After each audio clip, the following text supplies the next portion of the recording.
A Casa de Sangue. O enigma real do 657 Boulevard, Westfield, Nova Jersey. À primeira vista, parece o retrato perfeito do sonho americano. Ruas tranquilas, margeadas por árvores centenárias, jardins bem cuidados, crianças brincando nas calçadas e casas com varandas brancas que mais lembram cenários de filmes antigos. Um lugar onde o tempo parece ter parado, onde os vizinhos ainda se cumprimentam e o silêncio da noite é quebrado apenas pelo som distante de grilos. Mas por trás dessa aparência acolhedora, repousa um segredo escuro, enterrado sob o asfalto, enraizado nas fundações de uma residência que jamais deveria ter sido habitada. No coração dessa vizinhança imaculada, há um endereço que os moradores evitam pronunciar em voz alta. Um número que carrega em si uma maldição silenciosa, um peso invisível que jamais foi embora. 657 Boulevard. Não se trata apenas de uma casa antiga. Ela respira. Ela observa. Desde o dia em que suas portas se abriram pela primeira vez, tragédias e mistérios começaram a se acumular como poeira em seus cantos escuros. É ali que o passado e o presente se chocam com uma força perturbadora, como se os horrores de ontem ainda estivessem vivos, andando pelos corredores. Esta é a Casa de Sangue, onde o tempo não cura feridas, apenas as esconde. Um lugar onde as paredes sussurram histórias que ninguém ousa repetir, e onde sombras antigas e horrores modernos não apenas coexistem, eles se alimentam um do outro. Tudo teve início em uma manhã cinzenta de 1971. Quando a paz ilusória de Westfield foi quebrada por um crime tão calculado quanto aterrador. O protagonista desse pesadelo era John Emil List, um homem que à primeira vista representava o retrato perfeito da moralidade suburbana. Cristão fervoroso, contador disciplinado, patriarca dedicado e vizinho discreto. Na igreja, era sempre visto com a Bíblia em mãos.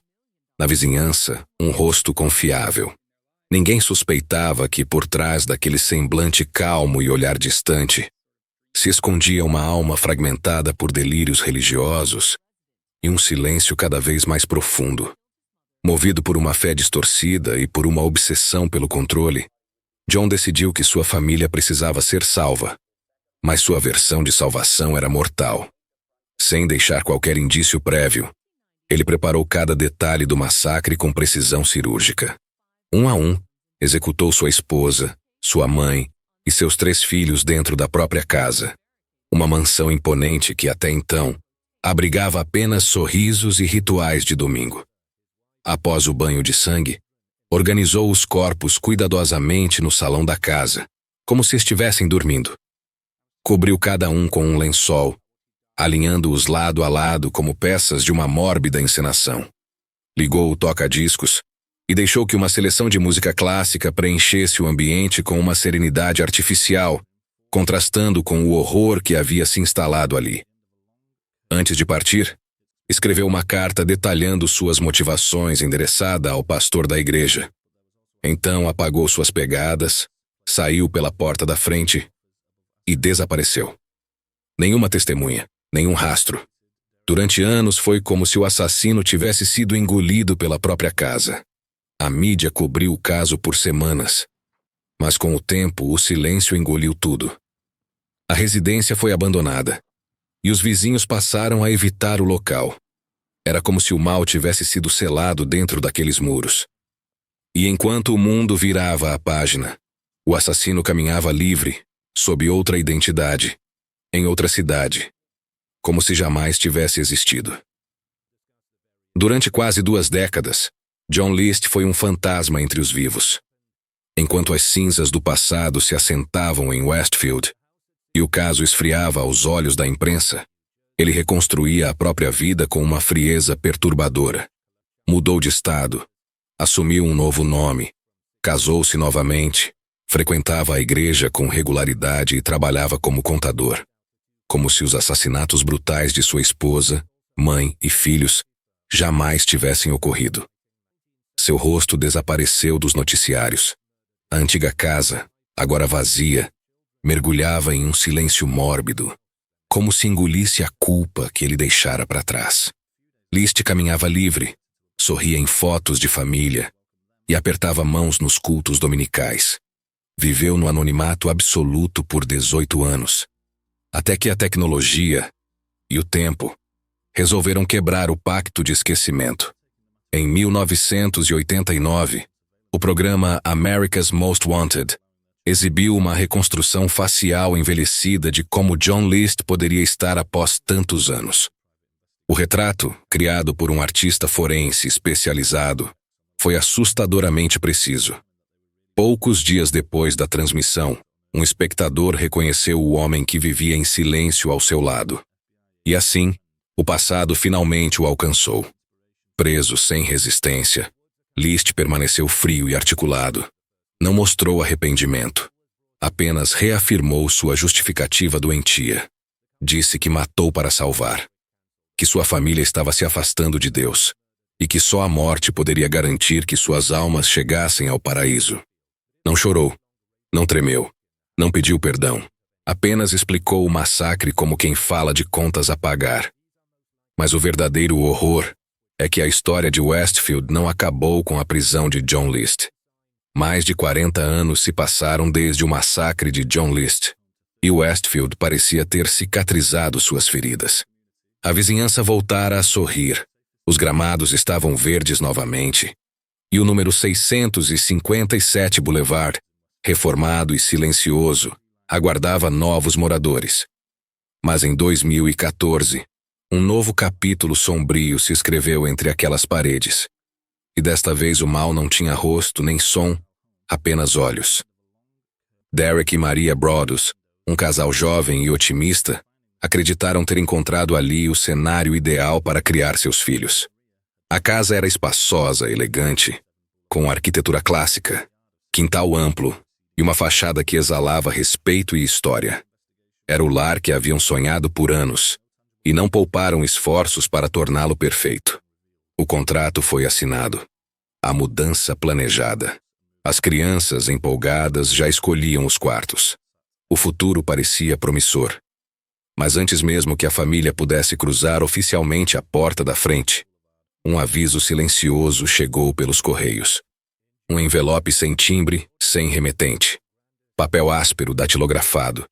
E dentro dele, o início de um pesadelo. Uma carta assinada apenas por um nome inquietante. The Watcher. O Observador. A mensagem não era uma saudação. Era um alerta. O autor dizia estar observando a casa há décadas, como fizeram seus pais e avós antes dele. Revelava saber os nomes dos filhos do casal, os horários em que brincavam, e insinuava que a casa estava ansiosa pelo sangue novo que logo chegaria. Descrevia detalhes internos da residência, como se alguém já estivesse dentro, ou assistindo, o tempo todo. O tom da carta era cortês, quase educado, mas carregado de algo muito mais profundo e perverso. Intimidação. Vontade de dominar, de controlar através do medo. E o mais perturbador, aquela não seria a última carta. Era apenas a primeira batida na porta do terror. A carta dizia mais do que simples palavras num papel. Era uma confissão silenciosa de que aquela casa nunca esteve vazia, e que olhos invisíveis a vigiavam há gerações. O autor, que se autodenominava o Observador, afirmava ter herdado a missão de proteger e monitorar o número 657 Boulevard, assim como seus antecessores haviam feito antes dele. Era como se houvesse uma linhagem oculta, um culto silencioso encarregado de manter viva uma vigilância sem rosto. Ele escrevia como se estivesse envolvido emocionalmente com a residência, como se ela fosse uma entidade viva que exigia atenção, cuidado e agora, sangue novo. Mencionava os filhos do casal pelo nome. Sabia quais eram os quartos escolhidos por cada um. Comentava sobre as brincadeiras no quintal, os horários em que a mãe os chamava para entrar, os carros que chegavam e saíam da garagem. A casa, dizia ele, precisava ser preenchida com vida jovem. E ele estaria ali, sempre olhando, na sombra, no silêncio, à distância de um sussurro. Com o passar das semanas, novas cartas começaram a chegar, cada uma mais obscura do que a anterior. As palavras, embora cuidadosamente escritas, carregavam um veneno crescente. Detalhes íntimos sobre a rotina da família, que jamais poderiam ter sido descobertos por alguém de fora, se multiplicavam. Eram menções a objetos específicos dentro da casa, conversas ouvidas atrás das paredes, e sugestões perturbadoras de que eles jamais estariam sozinhos ali dentro. A linguagem começou a incluir referências crípticas a antigos rituais, ecos do passado e entidades que nunca abandonaram aquele lugar. O tom deixava de ser meramente ameaçador e assumia uma forma quase espiritual, como se o próprio imóvel estivesse possuído ou habitado por forças que exigiam obediência, respeito e sacrifício. Tomados pelo pavor, Derek e Maria entraram em colapso emocional. Sentiam que estavam sendo caçados, mas não sabiam por quem, nem por quê. Buscaram respostas em todos os cantos. Interrogaram vizinhos, contrataram detetives particulares, instalaram câmeras de vigilância dentro e fora da casa, enviaram as cartas para análise forense. Mas nada fazia sentido. Nenhuma impressão digital, nenhuma câmera captou algo. Era como tentar encontrar uma sombra que nunca esteve sob a luz. O observador seguia escrevendo. A casa permanecia muda. E a verdade, invisível. O aspecto mais perturbador dessa trama envolvia um detalhe inesperado e enigmático. Análises laboratoriais identificaram que o DNA deixado em um dos envelopes enviados pelo observador pertencia a uma mulher. No entanto, apesar de inúmeros exames e investigações, não foi possível relacionar esse material genético a nenhuma pessoa ligada à casa, à família Brodus, ou mesmo aos vizinhos próximos. Essa descoberta abriu um abismo de dúvidas ainda maior, pois parecia indicar a presença de uma terceira parte, invisível, intangível e inexplicável, envolvida naquele jogo de vigilância e terror. Até hoje, essa pista genética permanece um dos grandes enigmas do caso, um fragmento sombrio que desafia a lógica e mantém viva a sombra do mistério em torno da mansão 657 Boulevard. Com medo, os Brodus jamais se mudaram para a casa. Anos depois, venderam a propriedade com prejuízo, fugindo daquele lugar como se fugissem de um mal invisível. Mas as cartas nunca pararam, e a identidade do observador, se é um só ou vários, continua um dos maiores enigmas da história policial dos Estados Unidos. Será que aquela casa foi testemunha, ou até mesmo o cenário, de um assassinato ritualístico, carregado de simbolismos ocultos e forças obscuras? Poderia o mal que consumiu a vida da família List ter deixado uma marca invisível, uma presença maligna que nunca os abandonou? Ou estaríamos diante de algo ainda mais profundo? Um lugar onde o tempo não segue seu curso natural, onde o passado e o presente se entrelaçam em um ciclo interminável de terror, fazendo com que horrores se repitam, como um eco tenebroso que assombra cada geração que cruza aquele limiar. A mansão não é apenas um endereço, é um portal para o inexplicável, um santuário do medo que desafia a razão, convocando aqueles que se atrevem a entrar a enfrentar os fantasmas de uma história que parece estar eternamente viva. O que permanece inegável é o fardo que recai sobre o número 657. Uma energia densa e opressora que se infiltra nas paredes e no ar, como uma sombra que nunca se dissipa.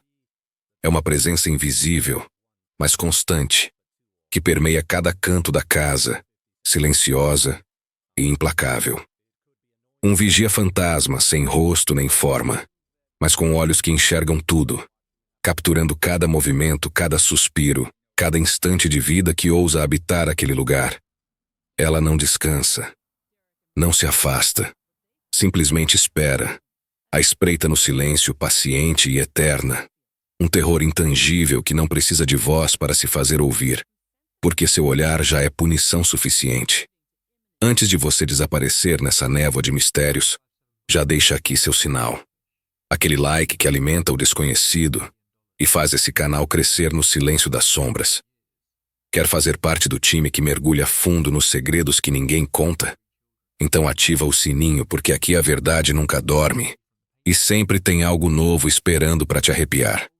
E se você é daqueles que prefere ouvir histórias que tiram o sono, comenta aí qual mistério te persegue hoje. Quem sabe ele não vira nosso próximo mergulho sombrio? Seja bem-vindo à comunidade dos que se atrevem a encarar o invisível. Agora respira fundo, segura firme. E até a próxima viagem pelo lado obscuro.